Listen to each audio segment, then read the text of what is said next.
Good morning, class 10. Now we will start our topic, the same topic which we are discussing, chapter 1, history. So today we are going to discuss about the Dhamma. So in the last video we have discussed about the Ashoka and how he has been ruled the country and how he has been established his empire.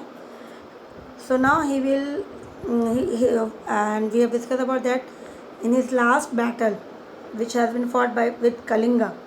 That was the last battle. After that, he has gave up the war and has changed his lifestyle. So through that, he has adopted Buddhism. So with this, he has tried to teach the world and that Buddhism, what is the meaning of and what can be done by following the religious path. So let's start with the topic Dhamma. Ashoka established idea for the moral development of mankind.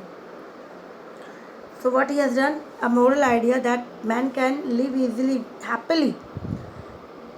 There will be no problem if they follow some rules and regulations that was been very important for him. अगर वो उस रास्ते से अपनाता है तो उसके लिए बहुत इम्पॉर्टेंट है, बहुत अच्छा हो सकता है, वो ज़िंदगी अच्छे से गुजार सकता है और कोई प्रॉब्लम नहीं होगी. दे वर कॉल्ड धामा. सो उस पाथ में अगर जाएंगे उसे जिसमें मोरल डेवलपमेंट होता है अपनी खुद की, ठीक है, तो उससे क्या बोला गया, उसने धामा कहा गया. तो ये तो एक just in one line sentence it has been tell about, but in this chapter there is a 4 marks question and 1 marks question. If it is come for 1 marks it's okay, इतना बोल दिया. लेकिन कभी कभी धामा को भी अकेले ही दे दिया जाता है और 1 मार्क्स मतलब ये 4 मार्क्स में आ गया तो ये पूरा बताना पड़ेगा आपको, तो इसीलिए डिटेल्स में पढ़ना ज़रूरी है. तो definition of Ashoka's dhamma has been given in the second and seventh rock edicts. मतलब इंस्क्रिप्शन में अशोका के धामा के बारे में जो हमें पता चला, the historians, it has been recorded through the rocks addicts, जो रॉक के अंदर लिखा गया था second and seventh rocks addicts, ठीक है, उसने बताया गया था. सो अकॉर्डिंग टू हिम, तो इन्होंने जो रॉक्स में एडिक्ट करवाई थी उसके according शनिंग of all the evil act, मतलब हमारी जो भी बुरी चीज़ें हैं, हमारी जो आदतें हैं, उन सबको त्याग कर देना है. Welfare of the entire world, हमें जो हम पहले अपने बारे में सोचते हैं उसको छोड़ के हमें दूसरों के बारे में, भलाई के बारे में सोचना चाहिए. कंपैशन छोड़ देनी चाहिए, चैरिटी करनी चाहिए, ट्रुथ अपनाना चाहिए, प्योरिटी ऑफ एक्शन, जो भी आप बोले उसके अंदर सच्चाई होनी चाहिए. इस धामा, तो इसे धामा कहा जाता है. तो इस तरह से अगर हम मान लिया कि 1 मार्क्स ने पूछे व्हाट इज़ धामा, तो इस तरह से ये भी एक लाइन जहाँ पे हो गया इस कॉल धामा, इतना भी बोल सकते हैं, तो ये भी है, ठीक है. लेकिन जैसे मैंने 4 मार्क्स के लिए कहा तो you have to write down in details. तो वापस से धामा किसे कहा गया, यहाँ पे सबसे पहले बोला एस्टैब्लिश आइडियल्स. क्या आइडियल से मोरल डेवलपमेंट होता है, क्या होता है मोरल, इंसान की जो मोरल डेवलप होती है, इंसान आपस में अपनी अंतरात्मा से जो भी एक अच्छा इंसान बनता है, उसी को कहा गया है धामा. अब यहाँ पे इस चीज़ को जो है डिटेल में बताया गया. डिटेल में बताने में उन्होंने क्या बताया कि इस चीज़ के बारे में हमें पता कैसे चला, हमें उनके रॉक्स एडिक्ट, अब कौन से रॉक्स थे, सेकेंड एंड सेवेंथ रॉक्स में.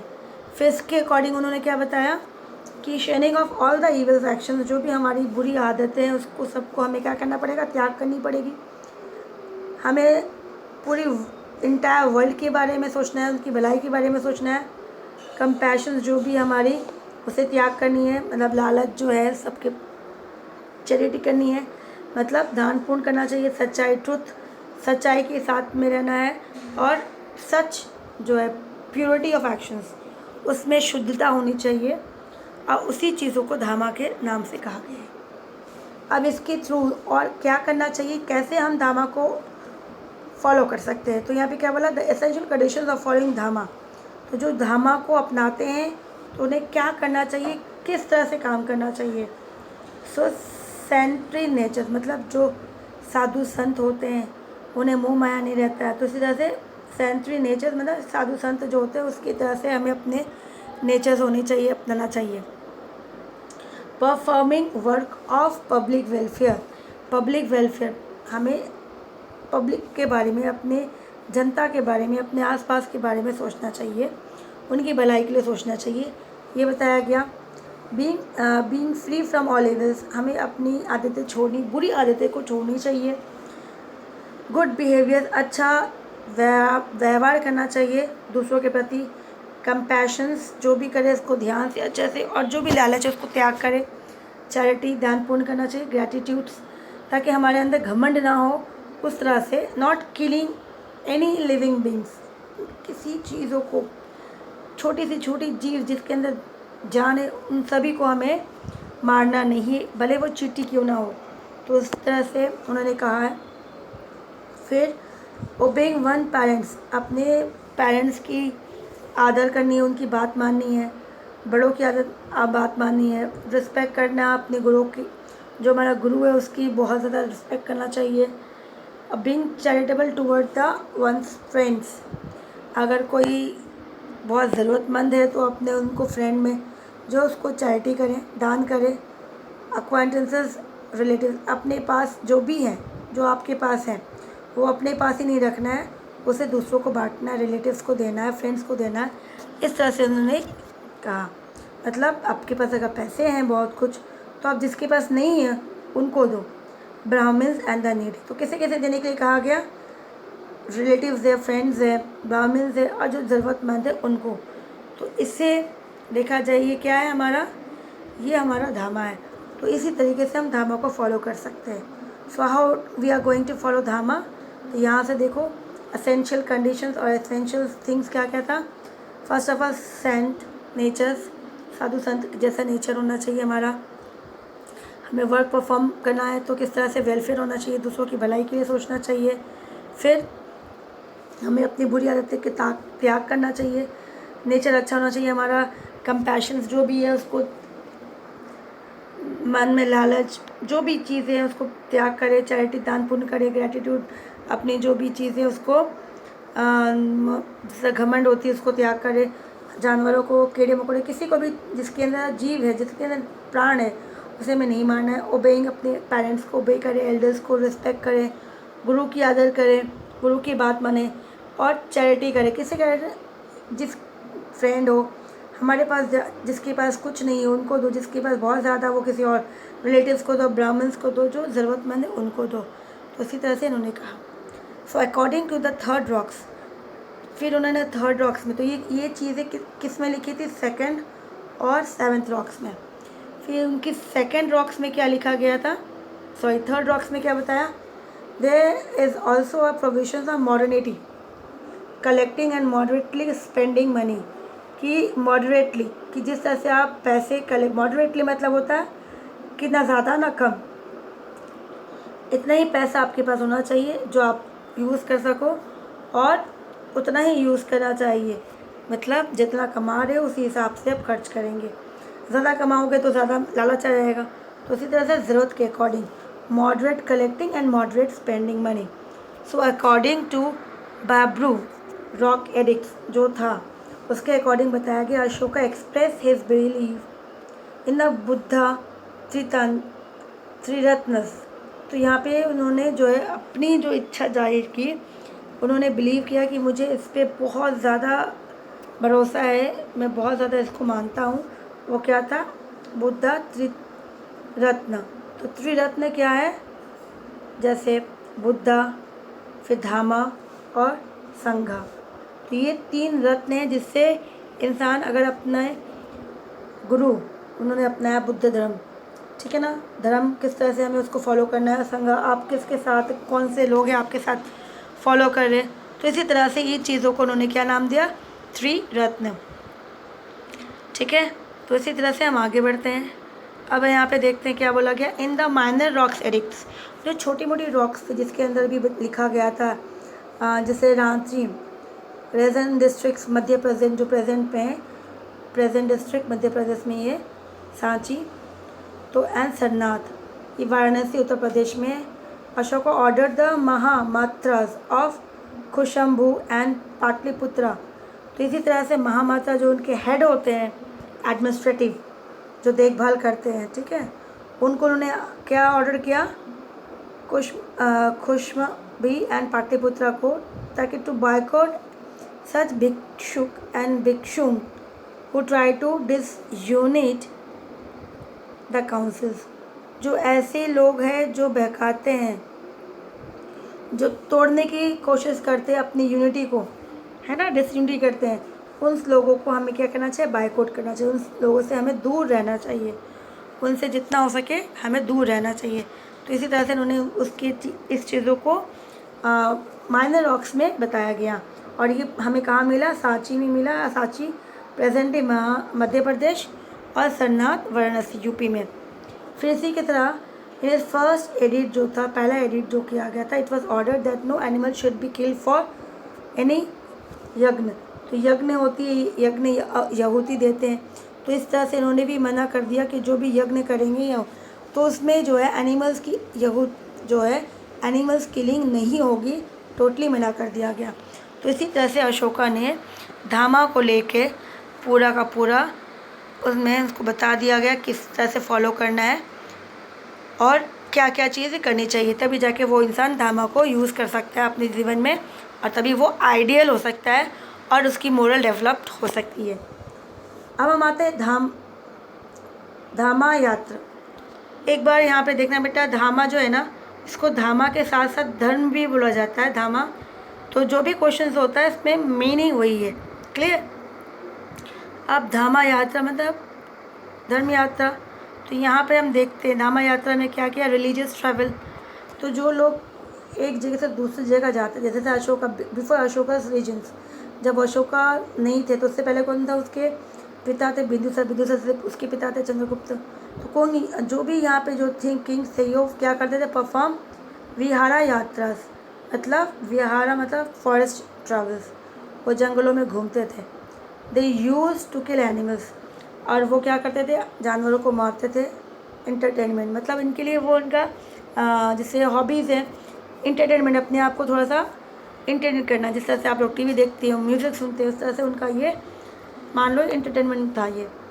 इन place of such travels Ashoka arrange for dhamma yatra, in which travellers well initiated to Buddhist place and golds donations were given to Brahmin, shramans and aged peoples. तो यहाँ पे क्या किया, तो वो पहले होता था, लेकिन जब यहाँ पे अशोका ने धामा यात्रा को शुरू कर दी तो कहा गया अब उसके बदले में कि अब जो भी लोग उस एरिया में जाएंगे, उस विलेज में जाएंगे, तो वो इंटरटेनमेंट के लिए नहीं जाएंगे, वो धामा यात्रा के लिए जाएंगे, मतलब अपने ज्ञान के लिए जाएंगे, ज्ञान पाएंगे या ज्ञान दूसरे को देंगे।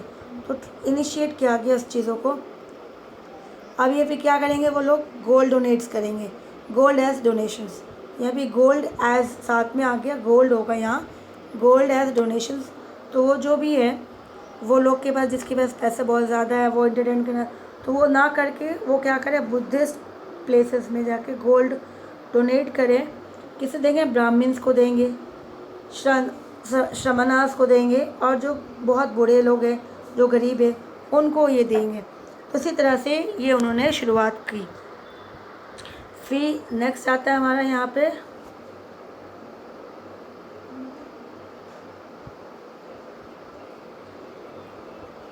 कि during Ashoka's regions the state employ, जो स्टेट एम्प्लॉय होते थे, जो स्टेट में काम करने वाले जो मिनिस्टर्स होते थे, तो उसको नाम दिया गया, क्या नाम, किस नाम से बोलते थे वहाँ पे उस समय, प्रादेशिक राजुकास युक्तास। They send on travels for propagations of religious every 5 years which we are called. तो यहाँ पे क्या कहा गया कि जो स्टेट एम्प्लॉयज़ थे, प्रादेशिक और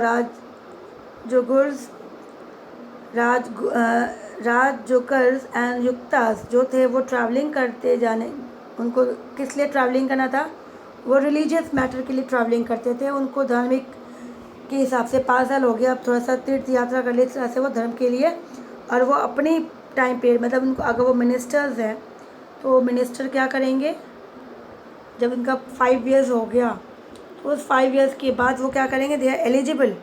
अब वो एलिजिबल हो गए कि वो इस यात्रा के लिए निकल सके। तो 5 years कब, 5 years होने के बाद। तो इसी यात्रा को क्या नाम दिया गया, अनुसंधान, ठीक है, अनुसंधान, तो इस तरह से इनका नाम दिया गया अनुसंधान। तो ये कौन लोग जाते थे, वो मिनिस्टर्स कौन होते थे, स्टेट एम्प्लॉयज़। स्टेट एम्प्लॉयज़ का नाम क्या दिया, प्रादेशिक, राजुकास एंड युक्तास। तो ये 3 जो थे स्टेट एम्प्लॉयज़, उन्हें एवरी 5 ईयर, जब उनका 5 ईयर्स हो जाता था तो उनको इस तरह से रिलीजियस ट्रैवलिंग के लिए भेजा जाता था और उसे नाम दिया गया था अनुसंधान। ठीक है, फिर हम आगे बढ़ते हैं। ये धामा, महामात्रा। अब ये कौन है महामात्रा, जैसे मैंने कहा हेड, तो यहाँ पे इन द क्या बोला गया यहाँ पर,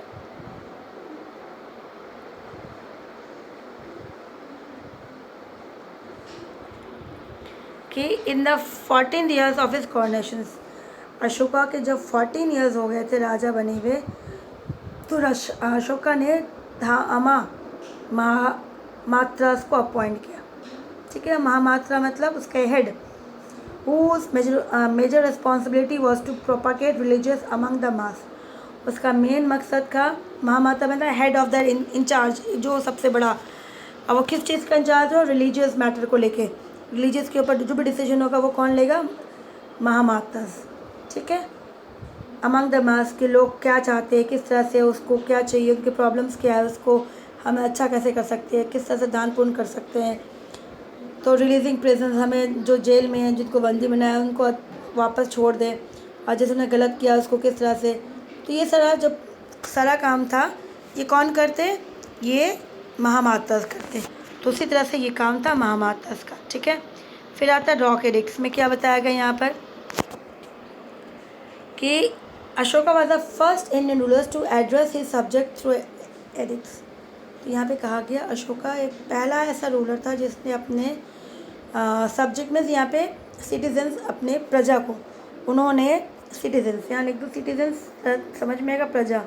ठीक है ना, इन्होंने सिटीजन्स को जो भी रूल्स बताना था वो किसके थ्रू बताया, उन्होंने एडिक्ट्स के थ्रू, मतलब वो लिखवाया पत्थरों में, इंस्क्रिप्शंस किया, इंस्क्रिप्शंस के थ्रू, ताकि पत्थरों में लिखवा दिया, ताकि जो है कोई भी नहीं भूले, ये चीज़ उनको दिखेगा और ये देखेंगे, बार बार देखेंगे तो उनको ये रूल्स याद हो जाएगा। तो इसी तरह से कहा गया, he was the first ruler who has done this, he got inspirations to do from Dara the ruler of Iran. तो इसको ये आइडिया जो था वो कहाँ से मिला, कहा गया इन्हें ये आइडिया मिला था दारस, ये ईरान के रूलर्स थे। And most of the edicts of Ashoka are in Brahmic script. तो कहा गया ये जो भी एडिक्ट्स थी ना उसकी, वो ब्राह्मण में लिखी गई थी, while edicts found in Mansehra and सभागढ़ी in north west Indian are in Kharosthi script. तो ये 2 लैंग्वेज में लिखा गया था। ठीक है, हम आगे बढ़ते हैं थोड़ा, लेकिन अभी एक बार वापस मैं बताऊं बेटा, इसे आप बार बार देखेंगे, क्योंकि ये चीज़ें जो है भले आपको लग रही है कि कुछ इसमें है नहीं, लेकिन ये जो है इसमें मोस्टली इस पैराग्राफ में एक क्वेश्चंस आते हैं बोर्ड में, तो इसको आपको आराम से ध्यान से पढ़ना है, खुद को रीडिंग करनी है, और मेनली जो मैं समझा रही हूँ उसको बार बार देखना है ताकि आपको समझ में आ जाए। ठीक है, तो आज जो है हम लोग इसी टॉपिक्स में रहते हैं और न्यू टॉपिक्स जो है नेक्स्ट क्लास में करेंगे, ताकि आप जो है इस पैराग्राफ में जो भी है इसको अच्छे से रीड आउट करें, अंडरलाइन कर लेना, जो भी लग रहा है कि आपको इसमें से बहुत सारी चीज़ें जो हमने डिस्कस की है 1 मार्क्स के लिए, वो आपके लिए तैयार हो जाएगा 1 मार्क्स के लिए। ठीक है, तो इसी तरह से आप इसको रीड आउट कर लेना, अंडरलाइन कर लेना, और हम लोग नेक्स्ट क्लास में मिलते हैं फिर। Till then take care.